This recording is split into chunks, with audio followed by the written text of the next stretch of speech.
Hey everybody, Nick Espinosa, your chief security fanatic here, and it is Sunday, so we're doing breaches of the week. And because it's kind of a slow week here in the United States this past week due to our holiday of Thanksgiving, there's not that many to report, but they definitely did come out from all over the world.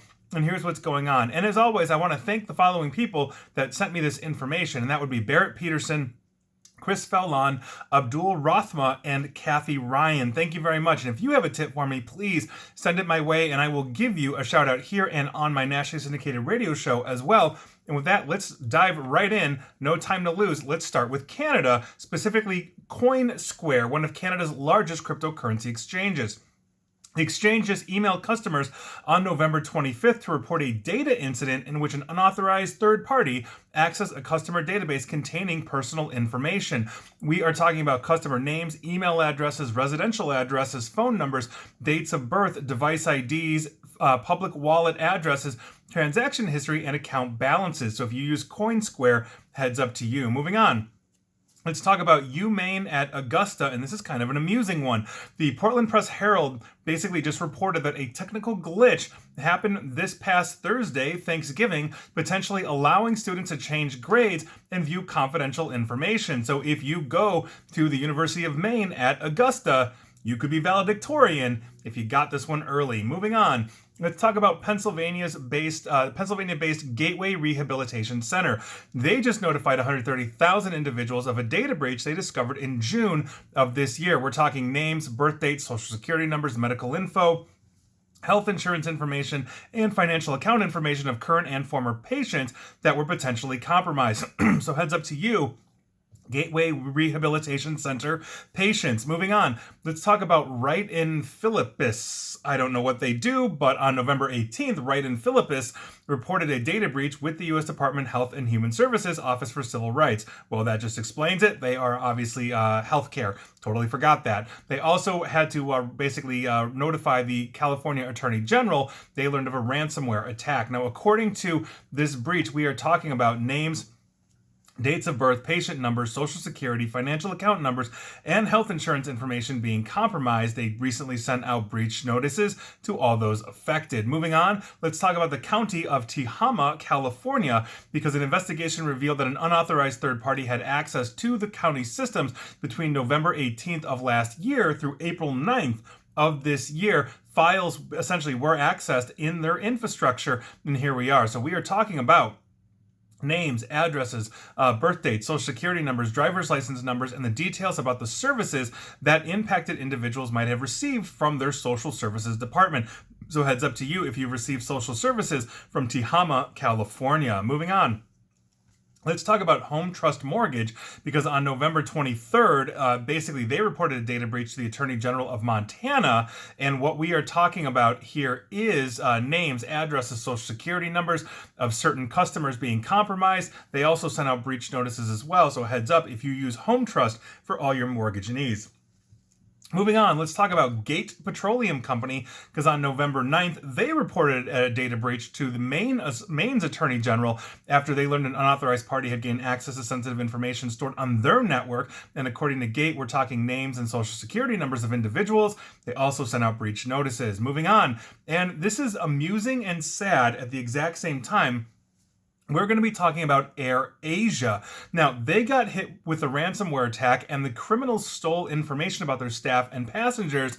But then the ransomware gang went another step and told the world that AirAsia's IT infrastructure was so chaotic, poorly secured, and downright irritating that they refused to repeat the attack, saying other attackers will be able to easily get in and can sort out this mess, but you were such a pain in the butt to break into, not because you were hardened or defended, but because you were so unbelievably open. Everything's a hot mess on the inside, which should terrify any AirAsia travelers if you are basically storing any information or flying with them. Hopefully their operations regarding their airplane maintenance are a lot better than their IT infrastructure. So funny, amusing, sad, and terrifying all at the same time. Moving on. Let's talk about state-backed Chinese hackers because they launched a spear phishing campaign to deliver customized malware stored in Google Drive accounts to government, research, and academic organizations worldwide. Now, these attacks were observed between March through October of this year, and the researchers attributed this to the cyber espionage group out of China known as Mustang Panda. They're also known as Bronze President or TA416. Now, according to researchers at Trend Micro, this threat group targets mostly organizations in Australia, Japan, Taiwan, Myanmar, and the Philippines. So heads up to you if you have anything to do with government or academia in those countries. China is looking to break into your life. Moving on. Let's talk about the UK's Metropolitan Police because they sent out text messages to mobile users who they believe spoke with basically criminals or fraudsters pretending to be their bank. Now, Met Commissioner Sir Mark Rowley described a quote-unquote enormous endeavor in gathering evidence after the discovery of an online fraud network. There have been more than 100 arrests so far, and one man at the moment has been charged. Over 70,000 potential victims have already been contacted by the Metropolitan Police. So if you get a text saying or a contact saying, hey, this is the UK's Metro Police, heads up, you may have basically had some fraud on your bank account. And finally, like I said, it was a short week and I went looking. Finally, we've got two different finalists for you. First one's first is Twitter. Obviously, Twitter's been in the news due to Elon Musk, but if you recall, I reported on a massive data breach a while back of 5+ million users getting hit. We now have an update, and it's a lot worse than was originally reported. So that massive Twitter data breach that happened late last year exposed more than 5 million phone numbers and email addresses is worse. Now, there's new evidence that the same security vulnerability was exploited by multiple bad actors, and the hacked data had been offered for sale on several dark websites, basically by several different sources, meaning everybody found this vulnerability. Everybody hacked and scraped, Twitter. Maybe some people are using it for phishing campaigns. Maybe some are selling it.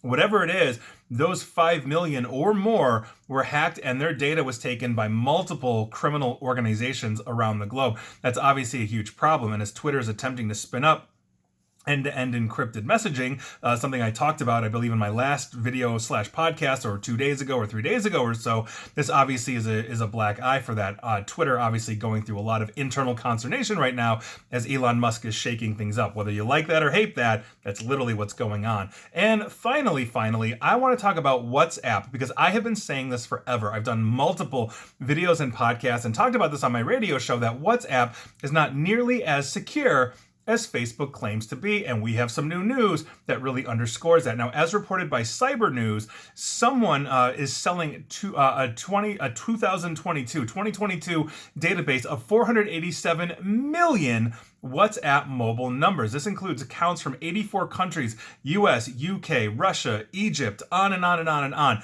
Apparently, if we're looking here at the United States, there are 32 million records of that, 11 million from the UK, and on and on. WhatsApp, for the record, has about 2 billion monthly active users worldwide, and obviously that is putting about 500 million of their users at risk. That is a staggering number. Now, Cyber News also points out the leaked accounts all belong to active WhatsApp users. So if you've been banned or you've shut down your WhatsApp account, and interestingly enough, I had a WhatsApp account for 24 hours roughly to talk to members of Ukraine's government earlier this year, and that got actually shut down as I was communicating with them, and Facebook wouldn't give me that back. So obviously we moved to Signal and other things, but this is a huge thing. So my account obviously in WhatsApp is not active. I would not be part of this breach because I literally had this account for 24 hours and now it's dead. So it is possible, though, that the seller obtained this this information, these phone numbers, by scraping. That basically refers to harvesting information at a large scale that obviously violates WhatsApp's terms of service. The question is, if this is so secure, why on earth would scraping even be capable on their site directly? The seller also revealed that they are selling just the US data, 32 million phone numbers, for $7,000. WhatsApp's parent company, Meta, formerly Facebook, has not issued a statement on this. And this is basically, this type of information, I should say, is usually used for things like phishing attacks, meaning if they get your secure WhatsApp phone number, they can try phishing you through this, or maybe some kind of fraud, maybe send out spam or send you an infection, because you can send infections over these kinds of things. And so if you're an active WhatsApp user, beware of unknown numbers trying to message you or call you on that platform. Obviously, that's a huge thing. WhatsApp is not nearly as secure as Facebook talks about it, and this is just another nail in the coffin, as I've been talking about this one for literally years. Those were your breaches of the week. Were you affected? Let me know. And please like, share, follow me here on Facebook and Twitter at NickAESP, and please feel free to subscribe to me at YouTube as well. And as always, stay safe, stay online, and please attempt to stay private. Thanks, everyone.